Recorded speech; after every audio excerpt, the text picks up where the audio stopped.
Hello guys, कैसे हैं आप सभी। जय माता दी। तो आपके अपने यूट्यूब चैनल में स्वागत करती हूँ। तो आज मैं दुर्गा सप्तशती का तीसरा अध्याय पढ़ने जा रही हूँ, जिसको पाठ भी बोलते हैं। तो मैं 13वें अध्याय की वीडियो डाल रही हूँ। तो आज तीसरे अध्याय की वीडियो है। तो सबसे पहले माता रानी आप सब पे कृपा बरसाती रहें। चैनल पर नहीं हो तो सब्सक्राइब करिए, लाइक करिए, वीडियो को शेयर करिए। और हाँ, इस पाठ को पूरा सुनने में फल मिलता है, तो वीडियो को छोड़ के बीच में मत जाइएगा। पूरी वीडियो देखिएगा और शेयर करिएगा। कमेंट में जय माता दी जरूर लिखिएगा। तो वीडियो इस प्रकार है, शुरू करते हैं। कथा इस प्रकार है, सॉरी वीडियो नहीं, कथा इस प्रकार है। तो सुनिए आप लोग। तृतीय अध्याय। जगदम्बा की श्री अंगों की कांति उदय काल के सहस्त्रों सूर्य के समान है। वे लाल रंग की रेशम की साड़ी पहने हुए हैं। उनके गले में मुंडमाला शोभा पा रही है। दोनों स्तनों पर रक्त चंदन का लेप लगा हुआ है। वे अपने कर कमलों में जपमालिका, विद्या, अभय तथा वर नामक मुद्राएं धारण किए हुए हैं। तीनों नेत्रों से सुशोभित मुखारबिंद बड़ी शोभा हो रही है। उनके मस्तक पर चंद्रमा के साथ ही रत्नमय मुकुट बंधा हुआ है। कमल के आसन पर विराजमान है। ऐसी देवी मैं भक्तिपूर्ण प्रणाम करती हूँ। ऋषि कहते हैं, दैत्यों की सेना को इस प्रकार तहस नहस होते देख महादैत्य सेनापति चेचुर क्रोध में भरकर जगदम्बिका के साथ युद्ध करने के लिए बढ़ा हुआ। असुर रणभूमि देवी के ऊपर इस प्रकार बाणों की वर्षा करने लगा, जैसे बादल मेरुगिरी के शिखर पर पानी की धार बरसा रहा हो। तब देवी ने अपने बाणों की उसके बाण समूहों को अनायास ही काटकर उसे घोड़े सारथियों को भी मार डाला। साथ ही उसके धनुष और अत्यंत ऊंची ध्वजा की तत्काल काट गिराए। धनुष कट जाने पर तथा उसके अंगों को बाणों से भी डाले। धनुष, रथ, घोड़े, सारथी नष्ट हो जाने पर असुर ढाल तलवार लेकर देवी की ओर दौड़ा। उसने तीखी धार वाली तलवार से सिंह पर मस्तक पर चोट करके बाह पर पहुंचे तलवार टूट गई। फिर तो क्रोध से आंखें लाल करके उस राक्षस से शूल हाथ में ले लिया और उसने महादैत्य भगवती की भद्रकाली के ऊपर चलाया। वह शूल आकाश से गिरते सूर्यमंडल की भांति तेज से प्रज्वलित हो उठा। उस शूल को अपने ओर आते देखकर देवी ने शूल का प्रहार किया। उससे राक्षस के शूल सैकड़ों टुकड़े हो गए। साथ ही महादैत्य चिच्छुर भी धज्जियां उड़ गई। वह प्राणों से हाथ धो बैठा। महिषासुर के सेनापति उस पर आक्रमित चिच्छुर के मारे जाने पर देवताओं को पीड़ा देने वाले चामर हाथी चढ़कर आया। उसने भी देवी के ऊपर शक्ति का प्रहार किया, किंतु जगदम्बा की उसे अपने हुंकार से ही आहत निष्प्रभ करके तत्काल पृथ्वी पर गिरा दिया। शक्ति टूटकर गिरी हुई देखकर चामर को बड़ा क्रोध हुआ। अब उसने शूल चढ़ाया, किंतु देवी ने उसे भी अपने बाणों द्वारा काट डाला। इतने में ही देवी का सिंह उछलकर हाथी के मस्तक पर चढ़ बैठा और उसके देव के साथ खूब जोर लगाकर वायुयुद्ध करने लगा। वे लड़ते लड़ते पृथ्वी पर आ गए और अत्यंत क्रोध में भरकर एक दूसरे से बड़े भयंकर प्रहार करते हुए लड़ने लगे। तदंतर सिंह बड़े वेग से आकाश की ओर उछला और उधर से गिरते समय अपने पंजों की मार से चामर का सिर धड़ से अलग कर दिया।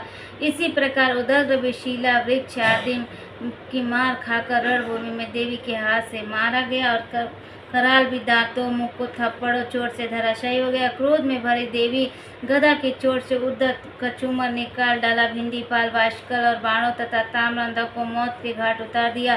3 नेत्रों वाली परमेश्वरी त्रिशूल उग्राश उग्रवीर महानु नामक दैत्य को मार डाला।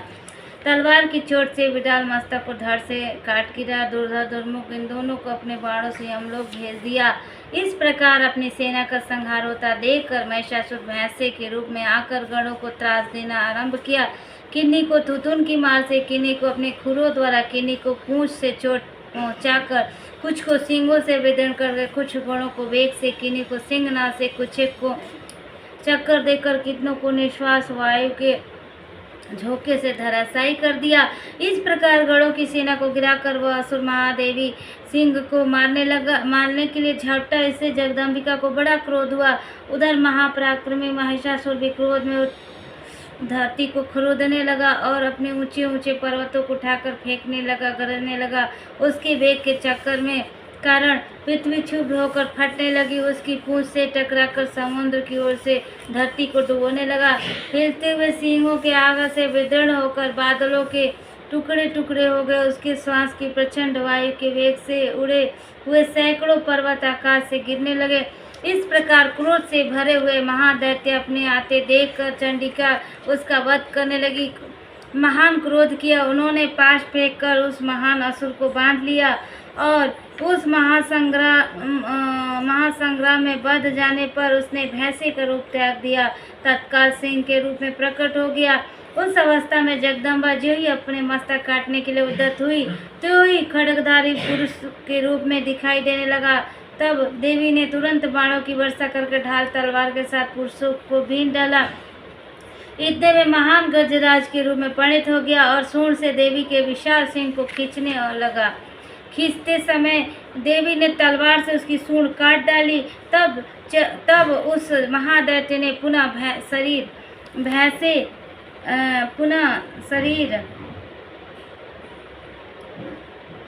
भांति चराचर को तब क्रोध में भरी चंडी जगदम्बा मधुपान करके और लाल आंखें करके हंसने लगी। उधर वह बल और पराक्रम से मद से उन्मत्त हुआ राक्षस गरजने लगा और सींगों से चंडी के ऊपर पर्वत को फेंकने लगा। और उस समय देवी अपने बाण समूह से उसके फेंके हुए पर्वतों को चूर्ण करती बोली। बोलते समय उनका मुख मधु के मद से लाल हो रहा था, वाणी लड़खड़ा रही थी।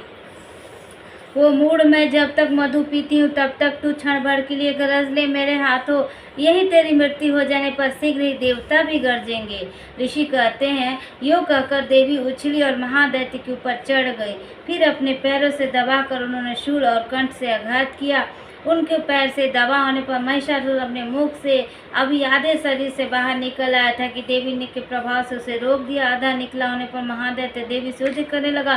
तब देवी ने बहुत बड़ी तलवार से उसका मस्तक काट दिया। फिर तो हाहाकार करती हुई देवी सारी सेना भाग गई और संपूर्ण देवता अत्यंत प्रसन्न हो गए।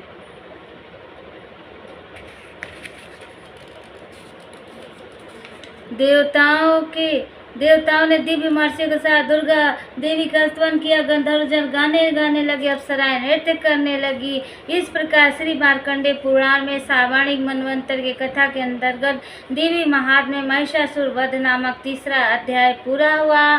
बोलिए भगवती महामाया नौ दुर्गे माँ की जय। तो गाइस चैनल पर नहीं होंगे तो सब्सक्राइब कर दीजिएगा, लाइक करिएगा, वीडियो को शेयर करिएगा। और मैं ये 13 अध्याय की वीडियो नवरात्रि में पूरी डालूंगी, तो आप लोग रोज़ मेरी वीडियो देखा करिए, शेयर ज़रूर करिए और बिना लाइक सब्सक्राइब किए मत जाइएगा। माता रानी आप सबका भला करे। जय माता दी, शेरों वाली माता की सदा ही जय हो। जय जय Mata Rani. Bye bye guys.